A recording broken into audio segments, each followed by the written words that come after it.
On this edition of Sightings, 20 years ago, a military helicopter was attacked by an unknown craft in the skies above Cleveland, Ohio. It didn't have any wings, it didn't have any windows. After 2 decades, those involved still want answers. It didn't sink in that it was still a UFO. Then, did Alfred Hitchcock shoot his masterpiece of terror at a haunted location? It was disturbingly populated, and there was nobody there. Plus, this man's dreams may solve a double homicide. They were telling me who did it. Later, a prophecy of hope, and astronauts describe their encounters in space.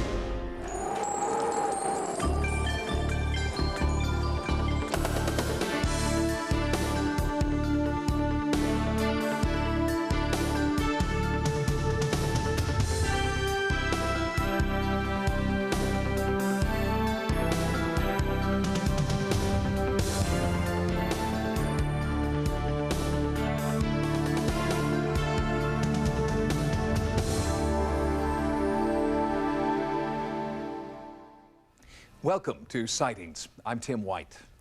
Virtually unknown by all but the most dedicated ufologists, a confirmed sighting in Mansfield, Ohio may be the most significant UFO encounter to date. Why isn't Mansfield, Ohio in the pantheon of UFO hotspots?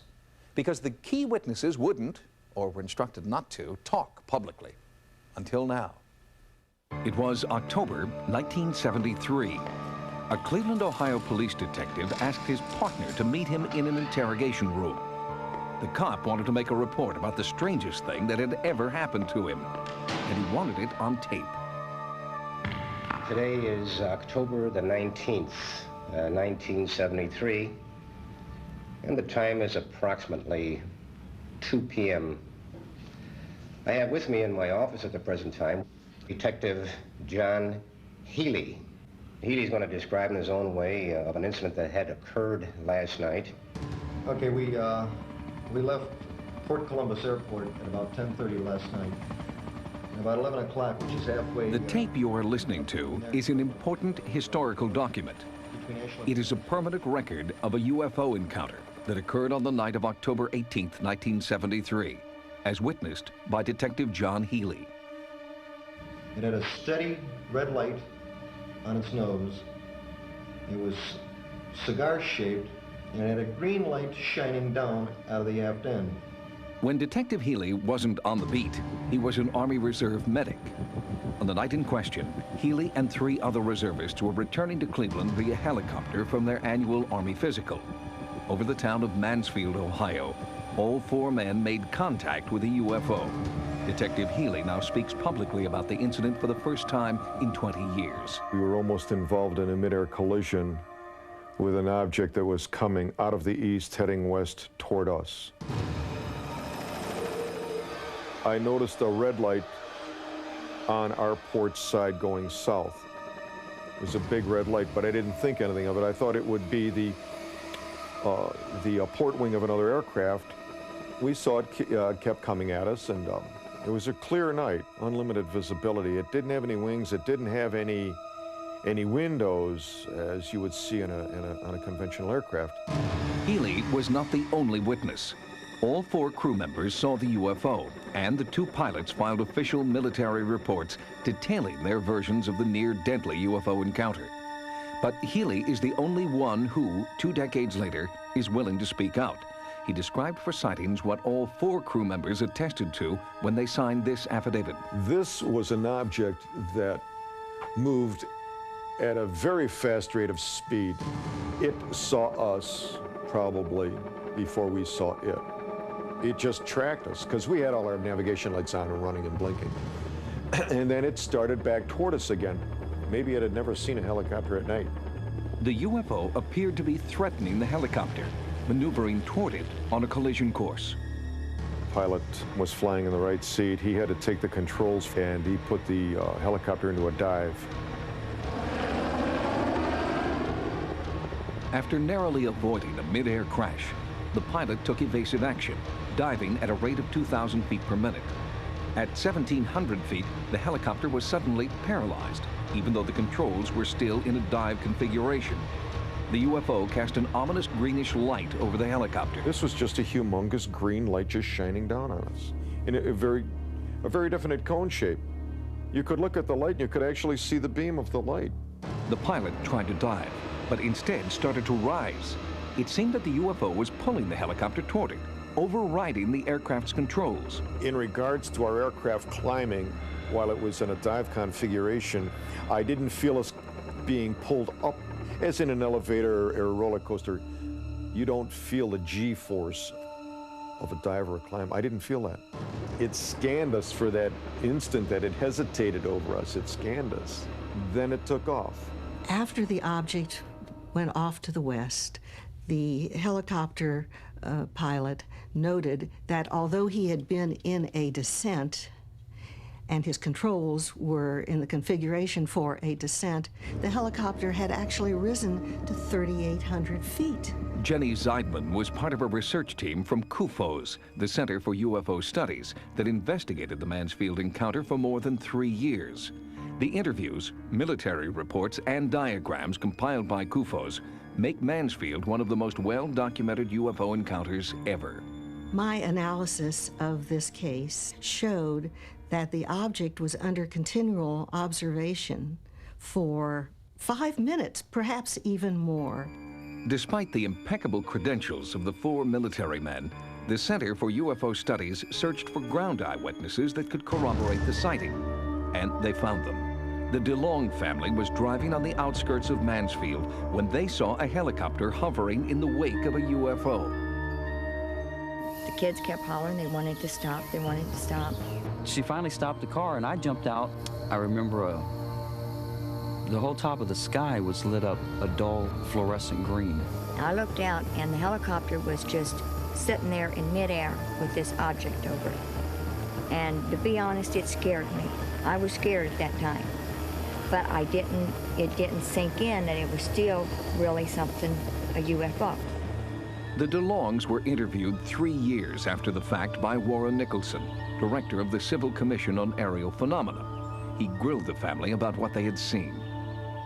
I was a little bit doubtful at first that maybe they had just read the story in the newspaper, but they knew things that hadn't been in the article.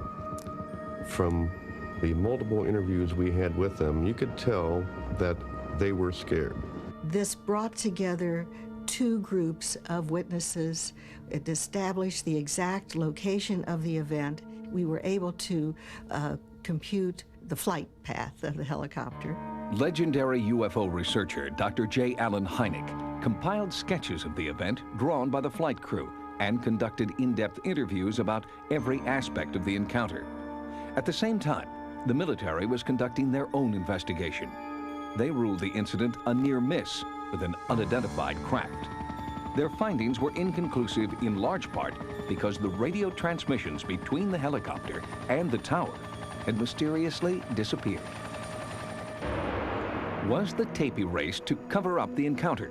Or could the UFO have intentionally obliterated the transmission? Coincidentally, many other onboard instruments continued to malfunction weeks, even years after the incident. The aircraft number was 15444. That was the aircraft we were in that night. She was never any good after that. She was the hangar queen after that. They could, the radios would never work right, navigation instruments, nothing. The skeptics immediately came up with the idea that this was a meteor. Well, there's no way this could have been a meteor.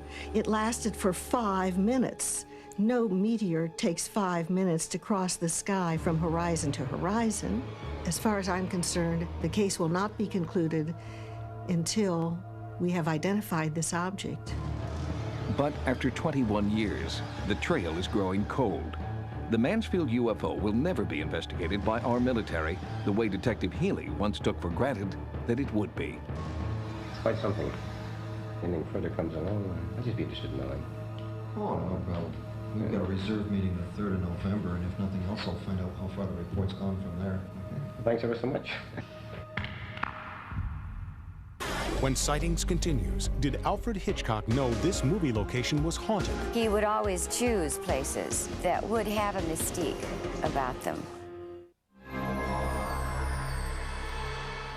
Alfred Hitchcock was film's undisputed master of suspense. He created some of Hollywood's most memorable moments of terror. The shower scene in Psycho, the dizzying staircase in Vertigo, and the ominous ravens who perched atop a quaint schoolhouse in The Birds. Well, that schoolhouse wasn't a set. It was a real building in a real town. And the real family who lives there now believes that it's haunted. People come here to see this building because that movie somehow affects them. I don't know. Maybe it's the idea of nature finally getting back at human beings.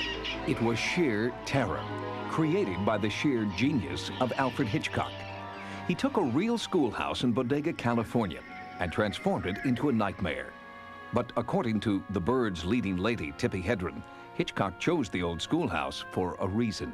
He would always choose places that were of interest and that would have a mystique about them.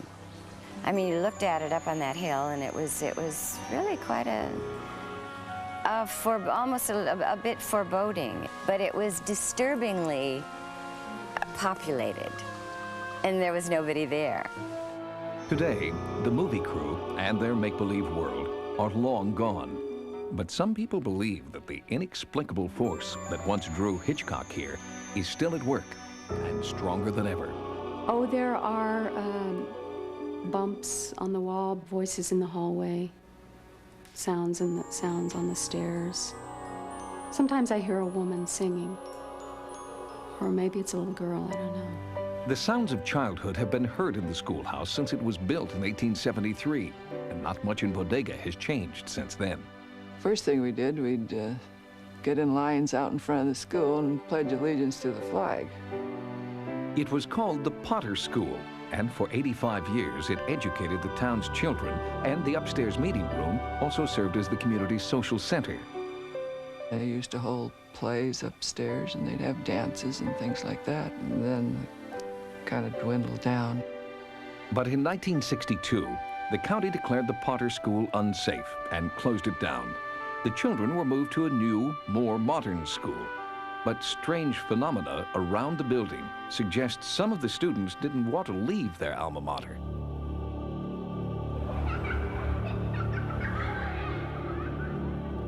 I was alone and was working at the typewriter. There was a slow rap on the kitchen door upstairs. And I stopped typing, and then I saw the doorknob turn. I heard kids playing in the schoolyard, and it didn't faze me at all because I'm a teacher and I'm so familiar with that sound. And of course, I knew that there were no children here and hadn't been for a long time. The Potter School has been lovingly restored by the Taylor family. And since 1970, 3 generations of Taylors have called the old schoolhouse home. And everyone who has lived here has had their own ghostly encounter. When I was 12, I was sat on scaffolding 5 tiers high and actually painted under the eaves of the building. And from the very beginning, it was very spooky. After we were here at night, we began to hear sounds and steps and things that were all friendly. The clearest thing that I've heard here is right up here in the room over by the stairs over there on Saturday night, usually. I hear party noises going on. Nobody's here. But all of a sudden, I hear a lady's voice saying, "Hey, it's Sunday morning." Right. The party slows down, takes a look, goes right back. And I don't see anybody. I did see an apparition a few years ago, a little girl. And she actually spoke to me. She said, "Hi!" And the whole room echoed with the sound of her voice. Despite eerie reminders that they may not be alone, Leah, her husband Rick, and baby Taylor do not feel threatened by the otherworldly sounds and images that surround their daily lives. In fact, Sightings first heard about the activity here after sightseers at the home were spooked by an unsettling encounter. When we received a phone call from a family of 3 in Washington, they had apparently been vacationing in the area their teenage daughter came over to take some photos of the house, and as she was taking the photos, she stated that she saw a young lady standing at the top of these stairs. She told the young girl to move, and the young girl came down the stairs and walked right toward her. And at that point, she apparently just evaporated. Suspecting a case of what's known as residue haunting, the Office of Scientific Investigation and Research has teamed with Sightings to document the activity here. My name is Christopher Chacon, and I am the case manager. For this investigation, the OSIR unveiled its newest monitoring technology. The robot has and is equipped with telemetry so that it can utilize video, night vision, thermovision, and transmit back what it's seen back to our mobile laboratory. The robot was programmed to roam paranormal hotspots inside. Super-sensitive microphones were monitored from our control center outside. The baseline readings taken earlier were continually updated and checked for anomalies. We also were able to document a variety of anomalous cold spots also along the wall, which was west of the main living room. Much of the investigation centered here, in the upstairs room that was once Bodega's community center, the room where the family has felt the strongest spiritual presence. I was sleeping in a bed that was right here in this alcove, and I heard the front door open and close, and I heard footsteps coming up the stairs. And I looked at my dog, and the hair on her back was up, and there was a child's rocker right about here, and also a plastic beach ball, small plastic beach ball, and the child's rocker began to rock back and forth, and then the beach ball began to roll. And the night of our investigation, the same kind of unexplained movement Leah described was caught on tape by our team. Yeah, wait a minute. That thing should stop by now. That's odd. The swinging lamp seemed to be an eerie sign that some unknown force was at work. And the next morning, there was another stranger sign, a message written on the outside of a window that had been painted shut years ago. After people live here for a while and they leave, what it creates is an impression in the environment. And it's sort of like a loop, a videotape loop, playing back over and over again. I think it's a residual energy of some kind. How that energy is maintained, I am a physicist, but physics doesn't have any explanation for that.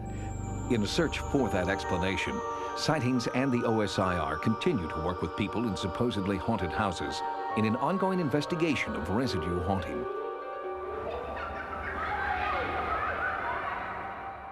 Despite the ghostly activity, the family that owns the supposedly haunted house in Bodega Bay is not moving. They told Sightings that a little paranormal phenomena is a small price to pay for life in paradise.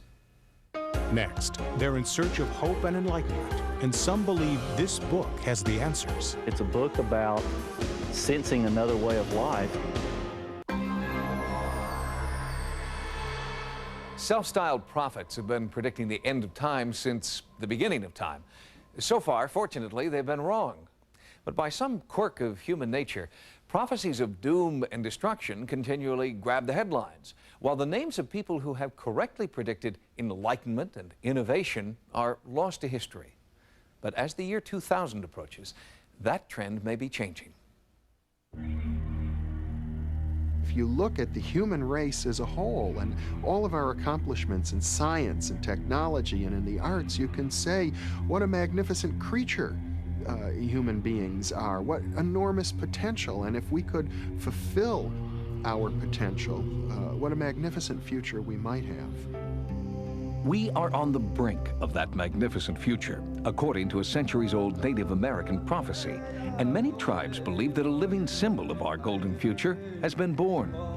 Seers from the Lakota tribe have predicted that a new age of global harmony will occur when a white buffalo is born, and the father of that white buffalo dies right after the birth.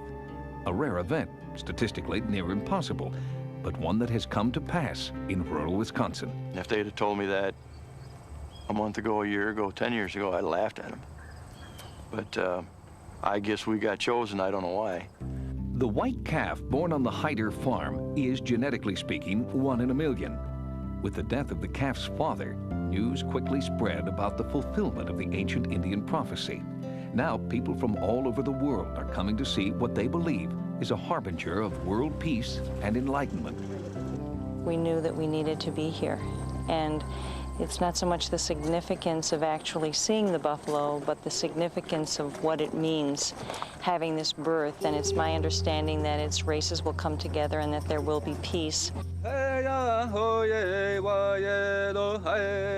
The coming of the white buffalo calf really sets a tone for our people, for the children of the 7th generation. So this is a really powerful event that is happening. There's been prayers said back there. They have... they cry a lot. They've sang together back there, held ceremonies. They leave their trinkets on the fence. That calf has changed a lot of people's lives.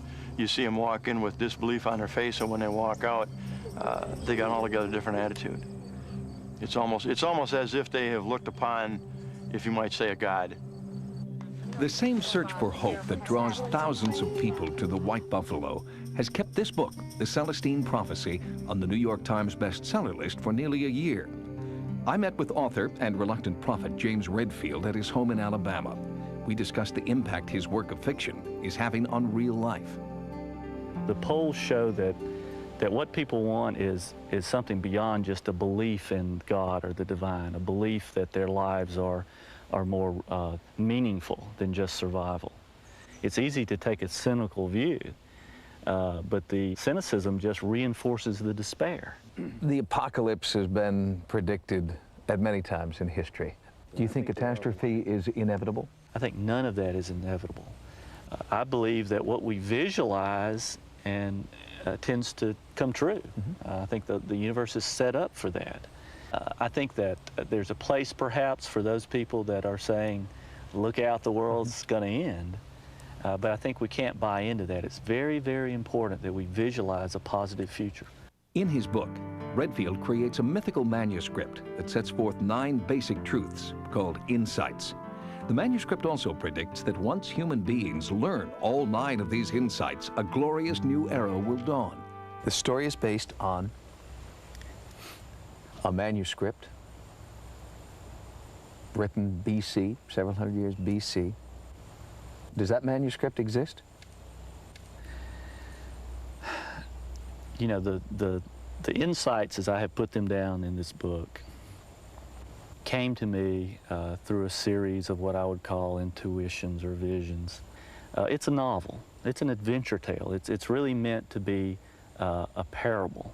How'd you come up with the insights 1 through 9? Is 1 more important than 2 or 3 more important than 4? Why the rank order?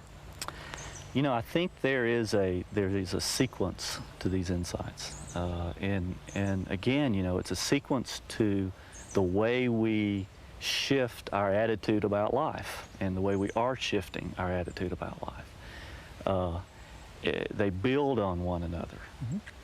The first insight is that there are no coincidences in life. The insights grow increasingly more difficult to achieve and to believe as readers proceed through the list. People who've read the book might go along with you on, the first 1, 2, 3, or 4 insights, but by the time you get to 7, 8, or 9, you've left a lot of people in the dust, James.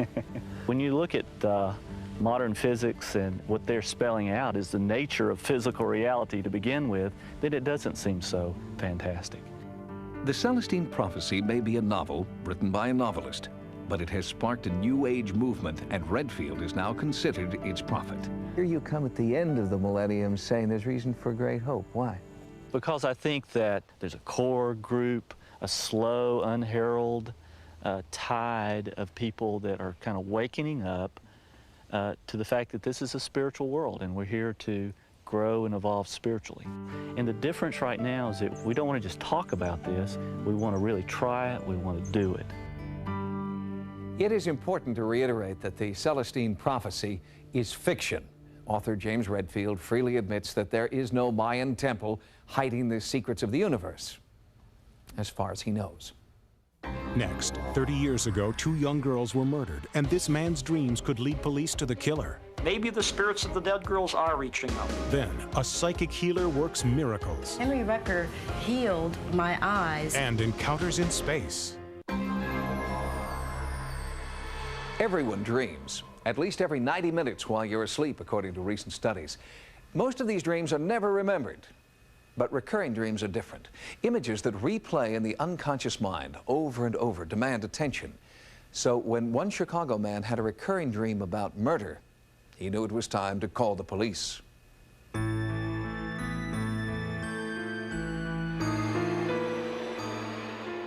the winter of 1989, they began. The first one, I woke up out of a sound sleep, and the girls were screaming. They were telling me who did it, who's responsible for it. The dreams continued from there. In December of 1957, 15-year-old Barbara Grimes and her 13-year-old sister Patricia left their South Side Chicago home to see Elvis Presley's first movie, Love Me Tender, for the 13th time. They never made it. A month later, their bodies were found near a rural road. Autopsies ruled that the sisters had died of exposure, and the case was closed. 32 years later, in 1989, the case was just opening for Charles Byerly. It started like one a week, something like that, for about 4 months. And they started coming in color.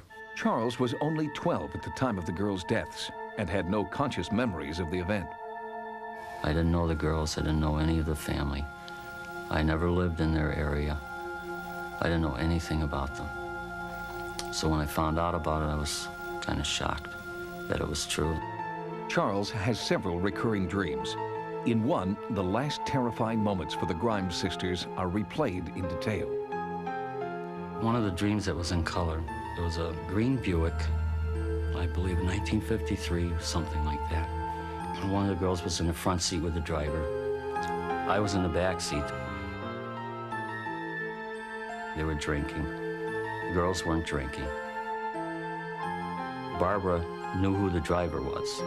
She knew who he was because that's the reason they got in the car.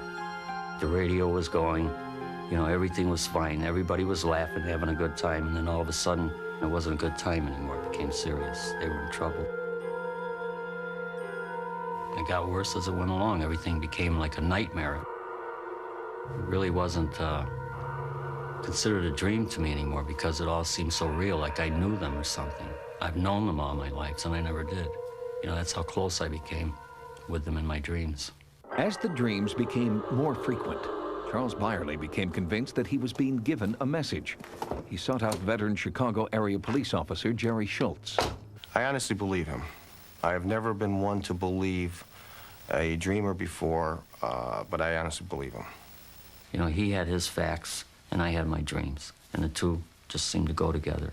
When we went to the area where the bodies were found, Chuck walked up to the area, right where the bodies were, became very tense. He was upset. He wanted to walk away from that area right there at that point. After looking at some pictures, I found out that this was the spot where the two Grimes sisters were found. This is one of several things that convinced me that his dreams, that there were in fact dreams and they could be very helpful in the case. I knew the spot because I saw the girls there in my dreams. The trees that come across, dead branches and things that I saw in my dreams, they were there. So I knew I was in the right place. Some of the items that he has described to me as being found or being owned by the girls has never been detailed in any news media that I know, okay, whether it be in a newspaper or through television or radio. One recurring item in his dreams was a special piece of jewelry, a ring that Patricia liked to wear. I was in a small shack, and I looked up on one of the beams in the corner. And on the very top of the beam was her ring. Later on, I found out that she received the ring for a gift. You know, either on her birthday or Christmas or something like that. And it meant a lot to her. I believe it is a common thing for people that are deceased to try to communicate with people, you know, through their dream state. Psychic Jory Ann and paranormal investigator Howard Heim were called in to investigate the places Charles has been drawn to through his dreams. Heim recorded environmental anomalies in the area, while Jory Ann voiced her psychic impressions. feeling stab wounds. I'm feeling somebody getting stabbed. Based on my experience, I do believe that the girls are trying to communicate with Charles about exactly what happened to him and why. This is a strange universe that we live in. We don't have all the answers. Maybe the spirits of the dead girls are reaching out in an attempt to obtain justice. Or maybe the living relatives of the girls are unconsciously reaching out to this dreamer in an attempt to obtain justice. One night, I had a dream that Barbara was whispering in my ear, not to give up. She said, just keep looking. Your dreams, remember your dreams and everything. Everything's going to be okay. No one knows how Barbara and Patricia Grimes were killed, but Charles's dreams have provided new clues that could lead to a murderer. I would like to see the case reopened. The murderer or murderers are still out there if they haven't died yet. And that's one of the things that Chuck has brought to my attention, that the individual that is involved in this wants to confess. He wants to bring it out. He wants to clear his conscience before he dies. If the case is reopened, it would give legal credence to the idea that our subconscious somehow knows things that our conscious mind does not. For Charles Byerly, finding the killer would not only be a public triumph, but also a personal relief. Maybe the dreams will stop. I won't have to think about this anymore. Maybe they can rest in peace. If I'm still dreaming about them and they're still coming at me like this, maybe they're not resting at all. Maybe they want it solved. Officially, it's case closed for the 1957 deaths of 2 teenage girls in Chicago. But based on the information provided by Chuck Byerly, Detective Jerry Schultz is now trying to obtain a court order to reopen the case and exhume the bodies. We'll bring you the results of his efforts on a future episode. Coming up next, a psychic healer's gift. In medicine, if we were to give a drug and get this kind of response, it would be a miracle. Psychic or spiritual healing is the oldest of all medical practices. It was an essential part of the healer's art before drugs and vaccines and sophisticated technology replaced the simpler remedies. But now science is returning to the old ways because sometimes they're the only ones that work. Henry Rucker doesn't know why he has the power to heal some people, but he remembers having a special gift from an early age. I went to a hospital at 10 years old for a tonsillectomy. I woke up and I couldn't stay in my body. I find myself on the other side of the room looking at me, and it panicked me. And I thought I was dying or was dead. And I tried my best to stay in my body, and finally I dropped off to sleep. Author Joyce Elaine Knoll details Rucker's amazing healing powers in this book, considered the definitive text on African Americans with psychic powers.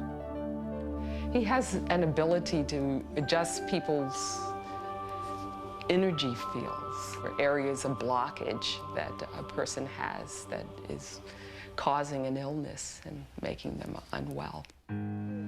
30 years ago, Aisha Grice's doctors presented her with a fait accompli. She had an eye disease, retinitis pigmentosa, and was going to be blind. But then Aisha met Henry Rucker at a spiritual retreat. I got a healing from him and didn't realize it until I went back to the hospital for my regular checkup. So after he worked on me, then the doctors decide that they've made a mistake. I can see and I can drive, and I drive at night as a result of my contact with Henry Rucker. But can Rucker's psychic powers be proven scientifically?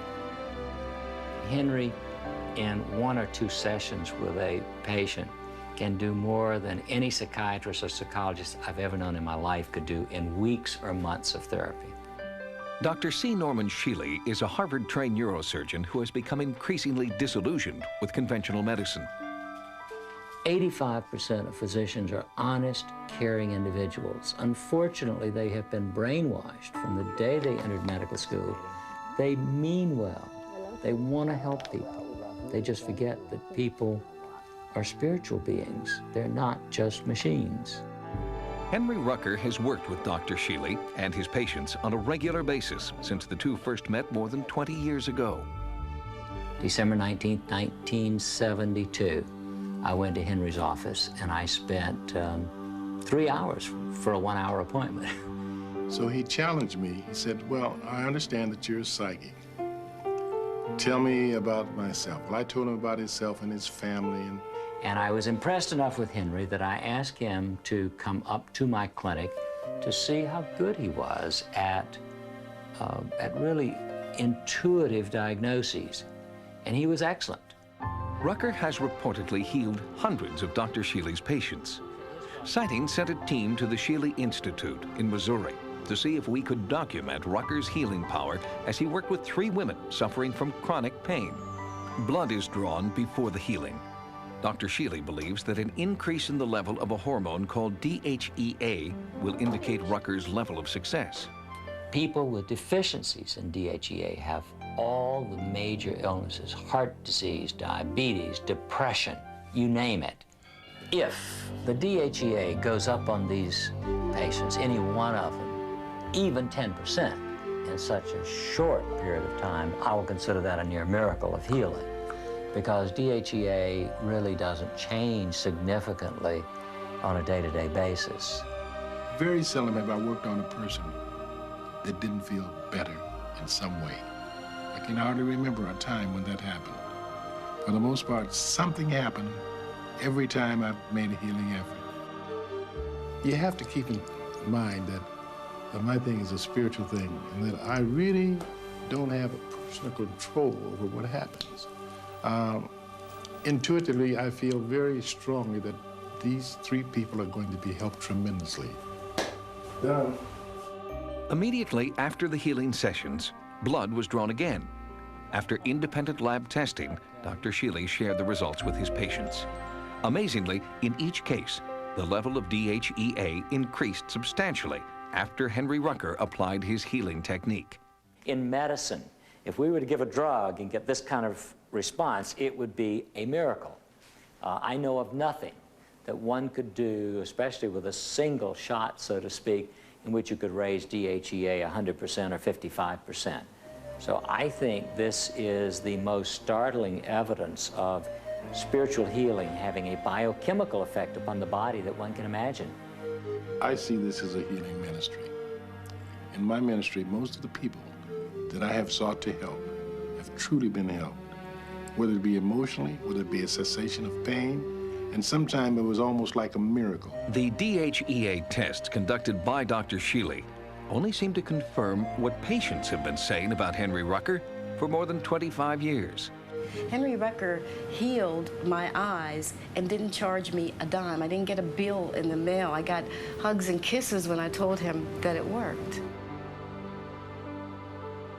Results like those demonstrated by Henry Rucker have not gone unnoticed by the mainstream medical community. Recently, the National Institutes of Health announced a large-scale plan to study alternative therapies, including Tai Chi, Navajo healing, and the laying on of hands. Next, Russian and American astronauts describe bizarre encounters in space. I have seen a snake out there, 6, 7, 8 feet long.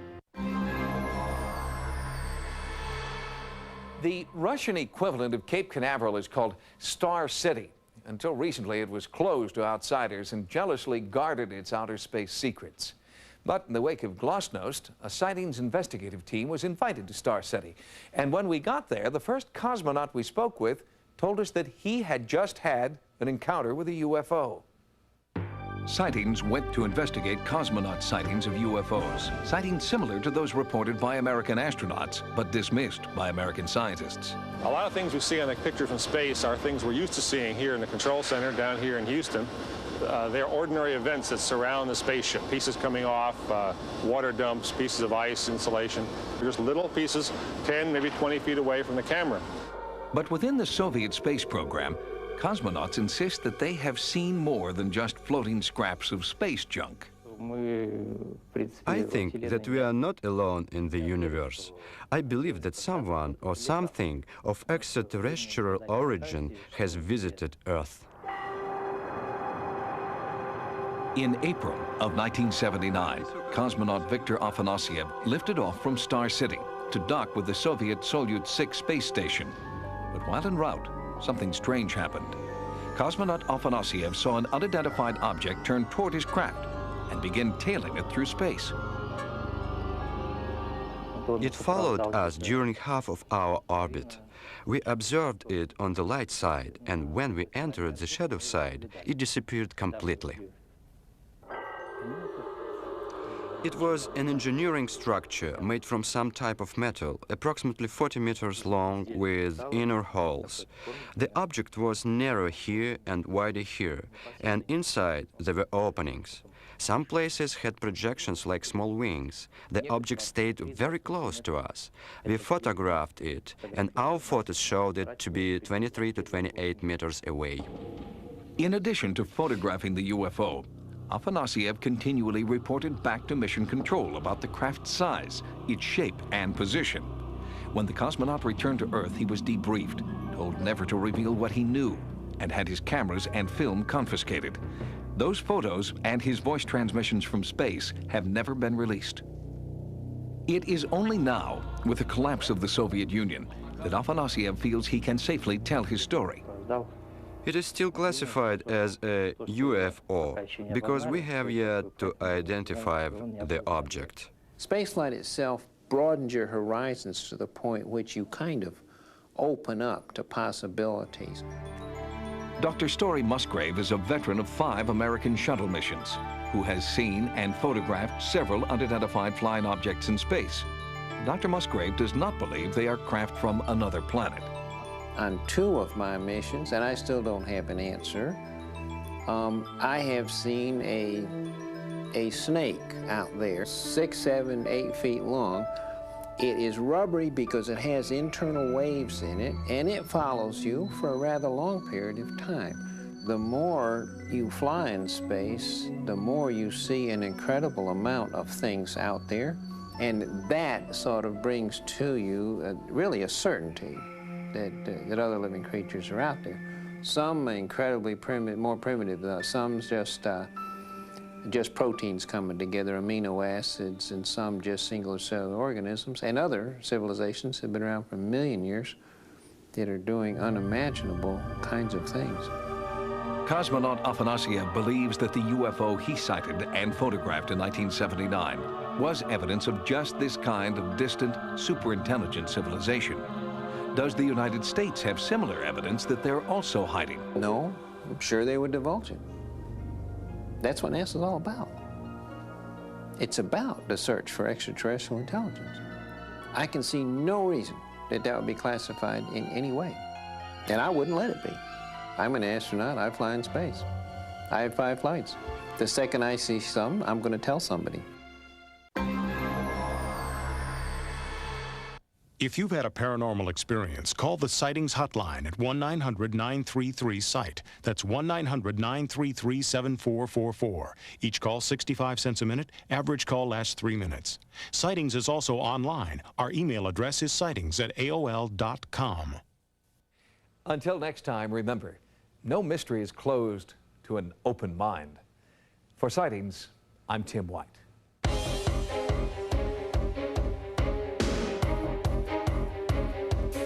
Next on Sci-Fi, The Sentinel.